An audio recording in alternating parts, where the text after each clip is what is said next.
He's got a list of half a dozen or so points. And he says, okay, I'm going to start with two about the transportation side of things.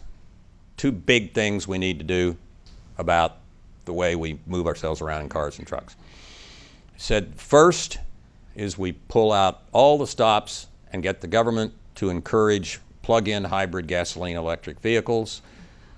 Plug-in because you have a more capable battery, plug it in overnight, drive for 20, 30, 40 miles on the overnight charge, and at the end of that time, you don't have to stop, you don't have to plug in again, you just become a regular hybrid going back and forth. So you're getting maybe 100 plus miles a gallon as most of the time, and you're going all on electricity part of the time, and as a regular, say, 50 mile a gallon hybrid the rest of the time. And Muir says, George, I think encouraging that, moving toward a very substantial share of our driving being on electricity is going to be a big plus. You ought to think it's a plus, George, and I think it's a plus even though we're going to be relying on a 51% coal grid, because I've done some studies and I can tell you, you can have 3/4 of the cars on the road be plug-in hybrids before you need a single new power plant.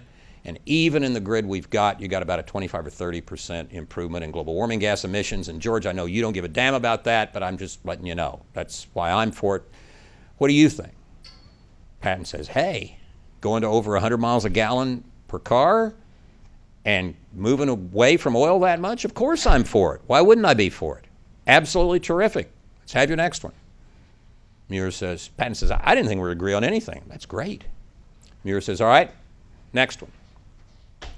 Make all those cars also flexible fuel vehicles, able to use ethanol, methanol, butanol, whatever, any mixture with gasoline.